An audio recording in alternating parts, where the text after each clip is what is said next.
The espresso machine hissed like it was tired of everyone's drama, which honestly, same. I wiped down the counter with one hand while the other, my sleek matte black prosthetic, held a pitcher of steamed oat milk. The regulars had long stopped staring. Tourists, not so much. Name's Ray. I'm 25, a barista by necessity, graphic design student by ambition, and owner of one extremely cool custom-fitted bionic arm by circumstance. I lost the real one in a car accident when I was 17. Driver was texting. I was in the wrong place at the wrong time. Life happens. Now I serve overpriced lattes to the Nashville elite while building logos for indie bands who pay me in exposure and the occasional concert ticket. My prosthetic arm? That's the one part of my life I've fully customized. Carbon fiber shell, gold detailing, magnetic fingertips for holding my stylus. It cost more than my car and worked better too. Most people had the decency to admire it quietly. Some asked awkward questions. I didn't mind those. Curiosity was normal. What wasn't normal was what walked in at 11:12 a.m. on the dot. Lexi and Bryce, TikTok's least charming couple. I recognized them immediately. Bright white smiles, coordinated athleisure, ring lights practically glued to their hips. The kind of people who think content creation is a personality. They were already filming when they walked through the door. Bryce panned his phone across the room like he was scouting for viral potential. Lexi struck a pose next to the pastry case, giggling like she'd never seen a croissant before. I clocked them instantly. Trouble wrapped in influencer skin. They ordered iced matcha lattes with extra vanilla and oat milk, but like shaken, not stirred, because apparently cliches were still alive and unwell. I smiled, took their order, and turned to prep their drinks. I dealt with worse. Rich kids, bachelorette parties, even a man who insisted espresso was spelled with an X. But there was something else. I felt it. The weight of their stares, not on my face, on my arm. I've been stared at before. It usually ended with awkward compliments or someone telling me I was so inspiring. This didn't feel like that. This felt worse, and I wasn't wrong. The first red flag was the way Lexi leaned in to whisper something to Bryce, eyes locked on my prosthetic like it was a novelty item at a tech expo. The second was Bryce's laugh, short, sharp, performative. Their phone camera was still rolling, perched on a mini tripod on the counter. I saw myself in the frame, my apron, my arm, my face, neutral, guarded.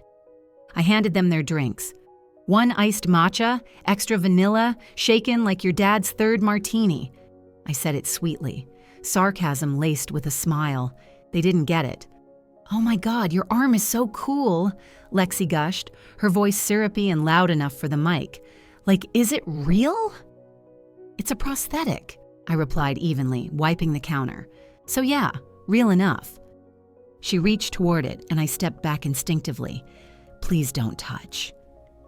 Bryce chuckled like I'd made a joke. "Come on, it's for a TikTok. She's cool with it, right?" Lexi turned toward the camera. "Trying the take a stranger's arm challenge. Let's go!" Before I could move, she grabbed my prosthetic. Not gently, not playfully, but with the entitled force of someone who thinks consequences are for other people. It detached. My arm, the custom-built extension of me, was in Lexi's hands. Bryce whooped behind the phone, zooming in, laughing. I froze. For half a second, the world muted, then I snapped. "Give it back!" Lexi blinked. "It's just a prank." Now. Customers stared. Someone dropped a spoon. The moment hung like wet laundry in a storm. Lexi, clearly realizing this wasn't the reaction she'd expected, shoved the arm back into my hands with a muttered, "Geez, chill." Bryce snorted. "Can't take a joke?" "No," I said, reattaching my prosthetic with a sharp click. "But I can take down your whole brand." They laughed like I was bluffing.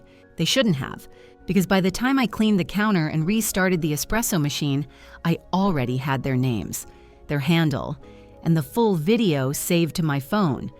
They thought they'd just captured their next viral hit, but I knew better. They hadn't posted a prank, they just filmed evidence. It was almost midnight when I saw it. I just finished editing a logo for a local punk band, black letter typeface, minimal coffin graphic, edgy but marketable, and was doing a final scroll before bed. The video popped up on my For You page like a punch in the throat. Caption, stealing a robot arm prank. Nyar prosthetic life, gotcha, die WTF. Username, at Lexi and Bryce Official. Soundtrack, that annoying sped-up remix of Roses people use when they want chaos to feel cute. And there I was, frozen frame. Me standing behind the coffee shop counter, confused, arm detached, Lexi beaming like she'd just pulled Excalibur from the stone, Bryce laughing in the background like he'd peaked. The video was edited like a highlight reel, slow motion on the grab, dramatic zoom on my face, emojis flying across the screen. Views, 487,000. Likes, 71K. Comments, 14K. The top comment, "This can't be real." The next one, "OMG, she was so mad chill girl, it's just a prank." Another, "Dude, that's assault?" I sat there, phone in hand, heart pounding like it wanted out. They hadn't used my name, but I was clearly visible. Face, apron, name tag. Even my art was in the background, a sticker I'd designed for the shop's wall. The DMS started trickling in, people who recognized me. A classmate from typography lab, a girl I hadn't spoken to since freshman orientation, even my ex, who apparently still followed Lexi and Bryce. "Is this you? Wait, aren't you the barista with the dope arm?" LMAO, this blew up. I didn't reply. Instead, I watched the view count tick up, like a timer, like a fuse. By the time it crossed 1 million views, I wasn't shocked anymore, just cold. They had their content. Now I had my proof. By morning, my inbox looked like a crime scene. DMS stacked like bodies. Tags in stories, reels, tweets, even LinkedIn. My name wasn't mentioned in the video, but people recognized me. A few tried to be kind. Most didn't bother. At 10:23 a.m., someone from my design theory class leaned across my desk and said, "You're kind of famous now." She laughed like it was a compliment. At 10:47, a guy I'd rejected at a party freshman year sent, "Can't believe they caught you in 4KU good though?" I left him on red. What no one seemed to understand, what Lexi and Bryce definitely didn't get, was that my prosthetic arm isn't a costume. It's not a prop. It's not content. It's a part of me. I've spent years adjusting, adapting, paying for every upgrade out of pocket, because insurance doesn't care if your artificial limb can hold a pen or lift a latte. This thing isn't just tech, it's identity. And they ripped it off my body like it was a party trick. I wasn't flattered, I wasn't amused, I was violated. But I didn't rage post. I didn't scream into my phone or send threats.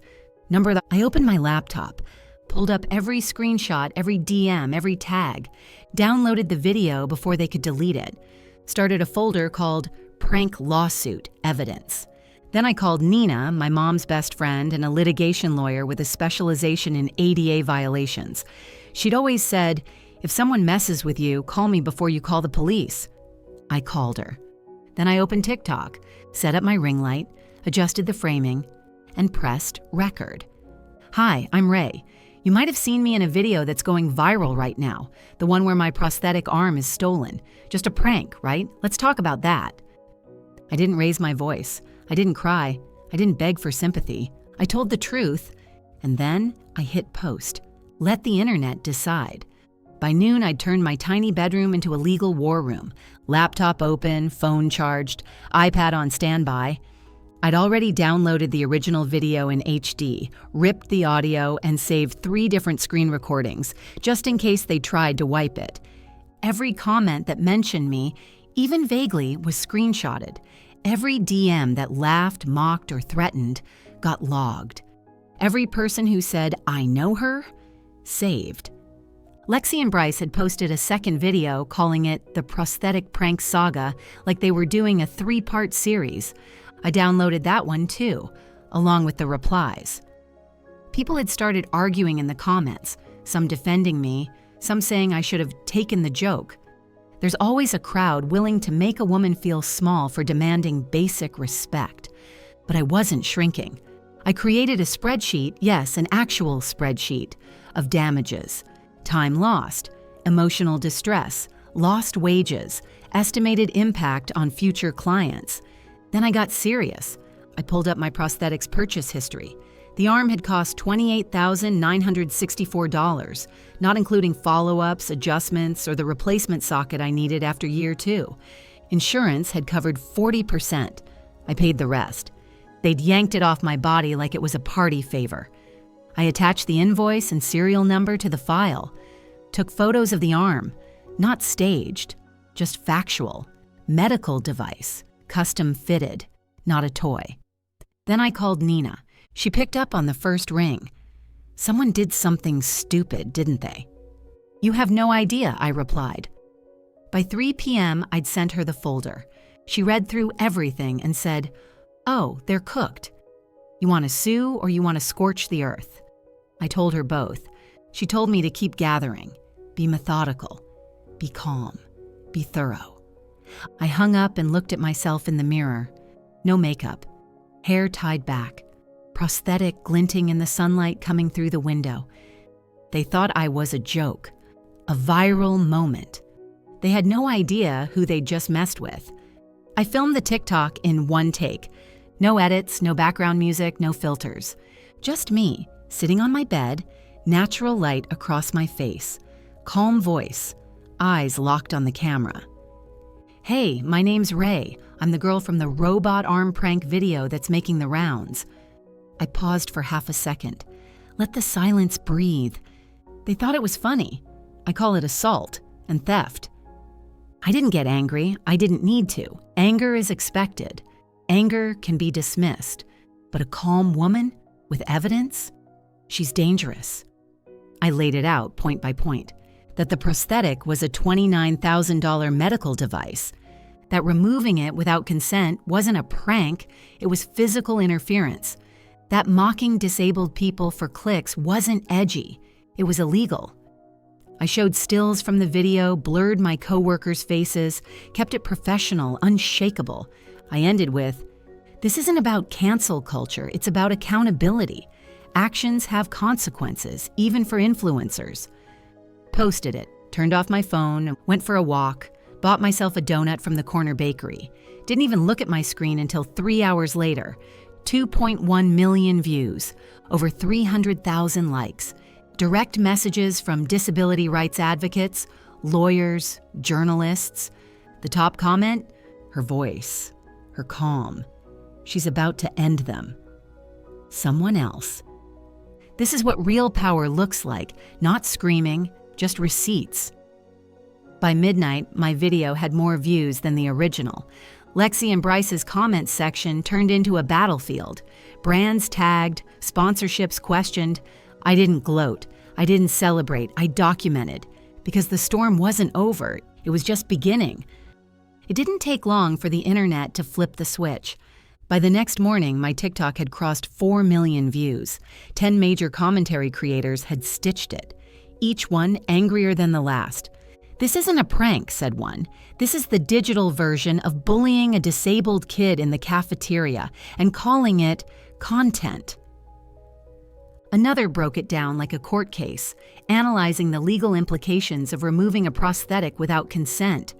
I didn't even know law TikTok was a thing, but I appreciated the free PR. Disability advocates showed up, hard. Not just creators, but actual organizations. One posted, "Disabled bodies are not props. Disabled people are not your punchline." The hashtag number #NotYourProp started trending by noon. People began tagging Lexi and Bryce's sponsors, energy drinks, fast fashion brands, a hair supplement company that clearly never checked their ambassadors' ethics. By 2 p.m., their brand partnerships had started quietly disappearing. One after another, their affiliate links went dead. Their names vanished from promo pages. They didn't post. Not a story, not a reel, not even a defensive tweet, just silence. The more they stayed quiet, the louder the backlash got. Comment sections on their past videos turned savage. You lost your arm? Ray lost her patience. Imagine being so talentless you need to steal a prosthetic for content. Every platform turned against them. Even Instagram, where influencers usually escape the fallout, was burning. I didn't say a word. I didn't need to. The receipts were already doing the talking, and the world was finally listening. They tried to wait it out. No apology, no explanation, no "we're learning and growing" statement. Just complete digital silence, as if ignoring a wildfire would put it out. It didn't. Instead, the internet did what the internet does best: dig. Within hours, people had unearthed old videos from Lexi and Bryce's early days. Tone-deaf jokes, mocking people's accents, one clip of Bryce making fun of someone's limp during a vlog from 2020. By that night, pattern of behavior was the phrase trending under their names. I didn't orchestrate any of it. I didn't even comment. I just watched, documented, screen captured everything, neatly filed. Nina, my lawyer, called it social discovery and told me to keep saving posts. My inbox, once a dumpster fire, was now a flood of support. People with prosthetics, chronic illness, neurodivergence, people who'd been laughed at, minimized, tokenized. One message read, "Thank you for speaking up. I'm 17 and just got my first prosthetic. Seeing someone not take the abuse quietly gave me life." Another, "I work in tech. Same arm as you, same stairs, same exhaustion. You made me feel seen." I read them all. I responded when I could. But it wasn't just support. Some were stories, long, detailed, raw, about prosthetics stolen at parties, about being filmed without consent, about jobs lost and relationships ruined because someone turned their body into a punchline. This wasn't new. What was new was someone finally pushing back and doing it loud enough that no one could ignore it, not even Lexi and Bryce, because silence might buy you time. But in this case, it just let the rage build. It happened faster than I expected. By noon, the duo's TikTok pages were gone. Not private, gone. Search at Lexianne Bryce Official, and you got that hollow little message. User not found. No farewell, no apology video, just a full digital vanishing act. People noticed immediately. The comments came flying in on my last video. TikTok said, "And you're done." Her arm stayed. Their platform didn't. Justice served, hot and algorithmic. The ban was for targeted harassment and violating community guidelines. Clean clinical language for what we all knew was cruelty disguised as clout chasing. Their Instagram pages tried to survive the wave until they didn't. Within hours, every post was flooded. Where's the apology? You stole from a disabled woman and thought we'd laugh? Y'all need to deactivate, like you deactivated her arm. They went private, so did their Twitter accounts. But the internet never forgets. Around 5 p.m., someone DM'd me anonymously. "Used to be friends with Bryce. Thought you should see this." Attached were screenshots, text messages from the day of the prank. Bryce to Lexi. "This chick's gonna freak. Her robot arm is wild. Gonna get so many views, LOL." Lexi. "Hope she doesn't cry or whatever. That'd ruin the vibe." I stared at the texts for a long time, not because I was surprised, but because it was all so casual to them. Like I was a vending machine of emotions. Push a button, get your reaction. I sent the screenshots to Nina. She just replied, "Excellent." I didn't post them publicly, not yet. Timing matters. Let them twist. Let them wait. Let the silence speak. Because TikTok might have banned them, but this wasn't over. Not by a long shot. The call came from an unknown number. "Hi, is this Ray Jennings? I'm calling from Channel 7 News. We've been following your story and would love to speak with you on the record." I almost said no. Then I remembered the messages from other disabled folks. The teenage girl, the guy in tech, the woman who said she lost her job after a video went viral without her consent. I didn't want attention. I wanted accountability. So I said yes, on my terms. I met them at the cafe before opening hours. My space, my lighting, my story. The reporter, Amanda Reyes, had kind eyes and a sharp pen. She didn't ask dumb questions like, "Were you scared?" or "Do you forgive them?" She asked what mattered. "What do you want people to understand?" So I told her that prosthetics aren't props, that disability doesn't equal weakness, that being calm doesn't mean being okay. I didn't cry, I didn't name names, but I showed the video, explained the context, walked her through the aftermath, how it felt to have your autonomy stolen and your body turned into content. We sat in silence for a beat afterward. She just nodded and said, "That's powerful." The segment aired that night. Short, clean, precise. They played a clip of my TikTok, showed the sticker I designed that hangs behind the counter, zoomed in on my prosthetic, not as a gimmick, but a piece of art, of tech, of identity. And then me, not a victim, not a headline, just Ray, speaking. The broadcast ended with my voice saying, "If you wouldn't steal someone's wheelchair, don't steal their arm, and don't you dare call it a prank."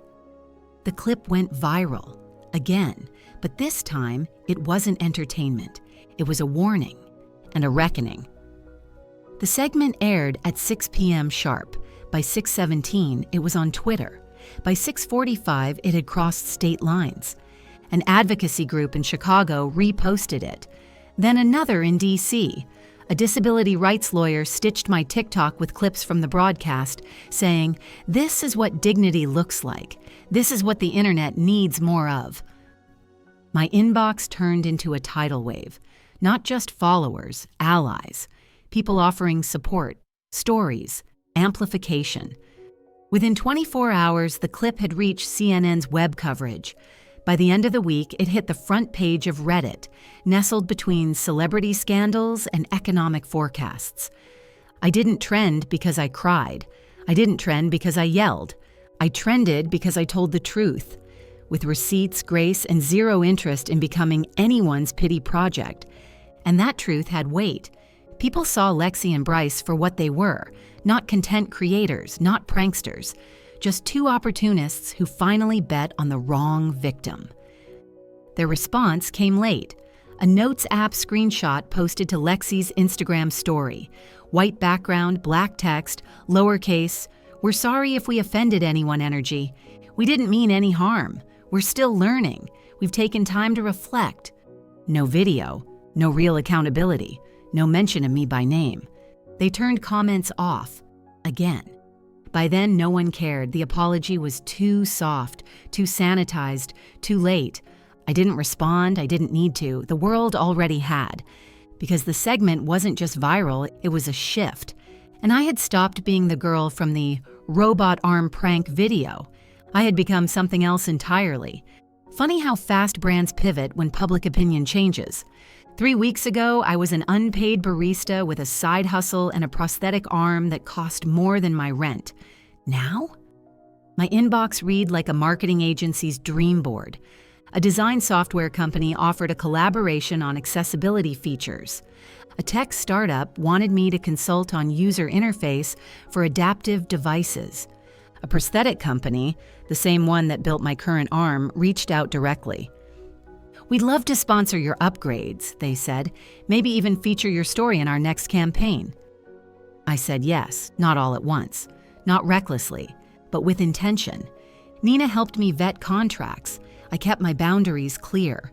This wasn't about becoming famous, it was about being heard. I turned down offers that felt performative, the strong, disabled girl boss energy that reduced my experience to hashtags. Instead, I focused on platforms that let me speak about dignity, not drama. One sponsorship included a speaking slot at a national accessibility summit. I stood on stage in a blazer I thrifted for $14, prosthetic polished, voice steady. "I didn't ask to be anyone's lesson," I said, "but if I am, let it be this. Respect is not optional, and no one gets to use your body for a joke." The applause was quiet at first, then it rolled like thunder. I wasn't chasing applause, and I was chasing impact, and I hadn't forgotten what sparked all this. 2 influencers, 1 prank, and a moment they assumed would break me. It didn't. It built me. The bell above the cafe door chimed like it always had, sharp, familiar, grounding. I hadn't been back since the segment aired, not out of fear, just life moving in new directions. But today, I wanted normal. A latte, a table by the window, the smell of espresso and cinnamon. The girl behind the counter lit up when she saw me. "You're Ray, right?" I nodded, already smiling. "We saved the window seat for you." I wasn't used to that. Not fame exactly, just awareness, recognition, but this time it wasn't pity. It wasn't curiosity. It was respect. I sat down, opened my sketchbook, and started outlining a logo for an accessible clothing brand run by a woman in a wheelchair. The world had gotten bigger, fast. My inbox, my schedule, my platform, everything had grown. But I still liked sketching by hand, still liked the sound of milk steaming and dishes clinking. About 10 minutes in, I heard it. A small, hesitant voice. Excuse me, are you Ray?" I looked up. A teenager, maybe 14, stood near my table, holding a cup in one hand and adjusting their own prosthetic with the other. "I saw you on TikTok," they said quickly, eyes wide. "And the news. You're kind of my hero." I smiled and stood. "You want a photo?" They nodded fast. Their parents stood behind them, beaming. We snapped the picture. I asked about their arm, model, fit, what they liked, what they'd change. Their whole face lit up. As they left, the kid turned back and said, "Thanks for showing people we're not weird. We're just real." I sat down, heart full. This had never been about the coffee shop, or the video, or even the arm. It had been about being seen, on our own terms. Not as inspiration porn, not as punchlines, just people. And that meant everything. 12 months later, my life looked nothing like it used to. The cafe still stood, but now I visited as a guest, not an employee. My portfolio had exploded. Design clients, speaking gigs, campaigns that featured my work, my story, and most importantly, my voice. I spoke at high schools, tech companies, disability conferences. Sometimes I wore the blazer, sometimes just a hoodie and jeans. Either way, they listened. I didn't preach, I didn't need to. I just told the truth. In my office, a cozy corner of my apartment now filled with light and plants, I kept one thing framed above my desk. A screenshot, the original TikTok post. Stealing a robot arm prank? Prosthetic? Life gotcha. Not to relive the worst moment, but to remember the turning point. Next to it hung a second frame. A hand-drawn quote I'd inked myself. When they tried to make me the punchline, I rewrote the whole script. As for Lexi and Bryce, gone. No longer trending, no longer relevant. Last I heard, they tried to launch a podcast that fizzled after 2 episodes. Their follower count dropped faster than their sponsors. I didn't stalk their profiles, didn't need to. Their silence was its own ending. Mine, still unfolding. Because this wasn't a comeback, it wasn't revenge, it wasn't even justice. It was growth, unapologetic, strategic, earned. I hadn't just taken control of the narrative, I'd become the author, and I wasn't done writing. The camera was already rolling, no ring light, just golden afternoon sun spilling through my apartment window. I angled it slightly, framed the shot, sat down, took a breath, and hit record. "Hey, I'm Ray," I began. "If you're new here, maybe you've seen the video, or the news clip, or the memes." I smiled, not bitter, just grounded, solid. They tried to make me the joke. Instead, I lifted my arm slowly into frame, the new prosthetic gleaming under the light. I became the headline. Gold trim, sleek matte black, built-in stylus adapter, fully sponsored, fully mine. "This," I said, rotating it for the camera, "was paid for by a brand that believes disabled creators deserve more than representation. They deserve opportunity." Cut to a close-up of the etched initials near the wrist. RJ, my name, my story, my design. They said it was just a prank, but ask yourself this: if it was just a joke, why am I the one still here? The screen faded to black and white text appeared. I wasn't the punchline, I was the plot twist. I posted the video at 6:03 p.m. By 6:09, it had 137,000 likes. By 6:45, it hit 1 million views. By midnight, it had crossed 1.2 million likes and counting. Comment after comment rolled in. This is how you win, gracefully and completely. Not Ray ending them with one sentence and a power arm. This isn't closure, this is a masterclass. But my favorite came from someone with a username I didn't recognize. You turned pain into purpose. Thank you for showing us how. I didn't reply, I just liked it. Some stories end in silence, others in revenge. Mine ended with clarity. And then it kept going. Because I wasn't just a headline, or a survivor, or even a creator. I was the proof. That dignity doesn't need volume. That justice doesn't always show up in a courtroom. That sometimes the best way to clap back is to build something they can't tear down. And now I create. I speak. I design. I wear my story on my sleeve, literally. And every time I lift my new arm to draw or speak or wave, I remember they thought they were taking something from me. But all they did was make room for what I was about to become. Want to hear more of this? Then click on the video on the right-hand side, which is even more shocking.